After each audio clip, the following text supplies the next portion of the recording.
guys, it's Alice, and since October is over, it's time to wrap up the books I've read in the last 2 weeks. First up, I finished Raisins and Almonds by Carrie Greenwood. This is a cozy mystery, and it's the 9th book in the Phryne Fisher series, where we follow a female detective in 1920s Melbourne. I'm not going to get too much into this, but overall I really enjoyed it. I thought it was very entertaining, and it's always fun to revisit Phryne and her posse and see them come together to solve yet another mystery.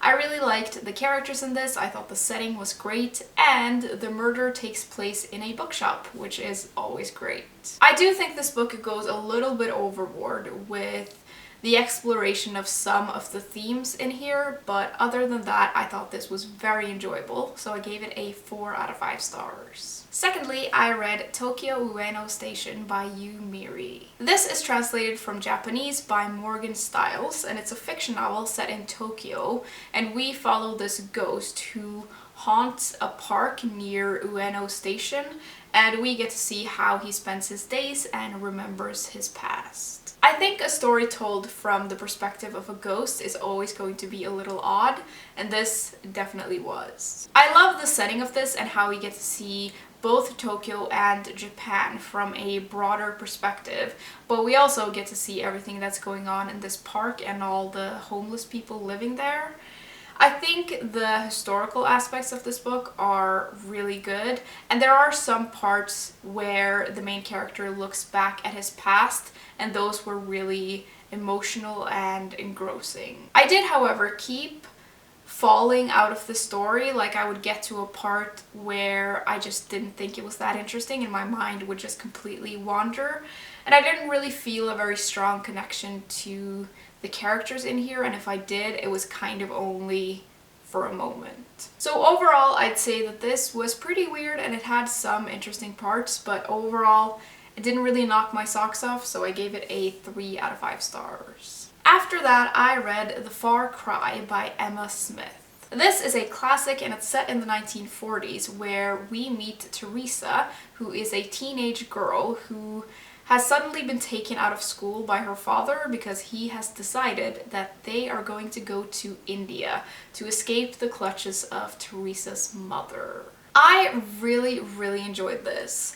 I loved reading about the characters in here, and I especially love the way that the relationships between them are captured because they feel as complicated and complex as real relationships do. I think this author is really good at capturing those little moments that make us feel a certain way, or maybe draw back a little bit, or change our minds about something in the moment. Like all of those fleeting feelings that are important right there and then, but maybe not in the long run, but it explains why people and characters act the way they do. The characters in here are really well drawn, and they all have positives and negatives that are shown in their thoughts and their actions, and sometimes they're really unlikable, but there's always something compelling about them. I thought the writing in here was excellent, both in the way that it draws up characters and their interactions, but also the way that it shows us this vivid and colorful India that these characters experience. The sensations of all of it is really well captured, and even though there are some dull moments in here, it's all well written. You guys know that quote, "It's not about the destination, it's about the journey"? I feel like that sums this book up perfectly.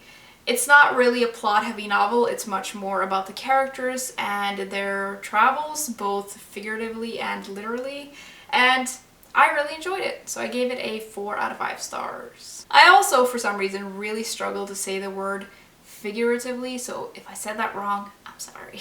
Second to last, I read this little book, The Telltale Heart by Edgar Allan Poe. This is like a mini classic short story collection, and it doesn't just contain The Telltale Heart, because if it did, this would only be like 10 pages. So it has The Telltale Heart, The Fall of the House of Usher, and The Cask of Amontillado. This was actually a reread for me because I have read these stories before, just not in this particular edition. I just wanted to read something a little creepy, so I picked this up and it was perfect for that. I really like the writing in this and the atmosphere, and overall I just really enjoy these types of classic stories.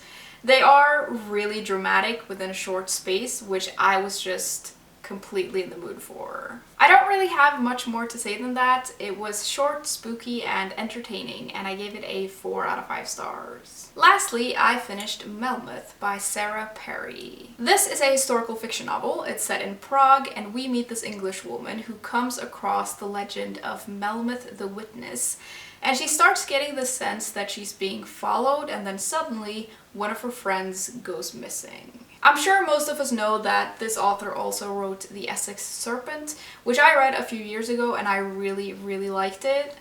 Because of that book, I think a lot of people had really high expectations for this one, as did I, and sadly, I find myself a little disappointed. The writing in this is undeniably gorgeous, and it creates a really bleak and eerie and amazing atmosphere, and the setting of Prague is really good, and you get a good sense of the history of the city, and overall the whole book has a really wonderful gothic feeling to it. I did like reading about the characters in this, but now that I have finished it, they do feel kind of forgettable. My biggest problem with this book though is that I honestly thought it was boring. There are some parts in here that really drew me in, which is why I kept going with this, but all the other stuff just felt really tedious. I love the idea of Malmuth and her constantly watching and always being there in people's darkest moments, and I feel like she was supposed to sort of hold the threads of this story together, and she just didn't quite make it. So unfortunately, I just wasn't that into it, so I gave it a 2 out of 5 stars. Now on to the books that I'm currently reading. I'm about 150 pages into The Tenant of Wildfell Hall by Anne Bronte, which I'm really enjoying, but I'm just taking my time with it. And then, because it's nonfiction November, I have started Asking for It by Kate Harding, which is obviously a nonfiction book, which talks about rape culture. Okay guys, those were all the books that I had to talk about today. As always, I would love to know what you guys have read lately, and I will see you soon. Bye!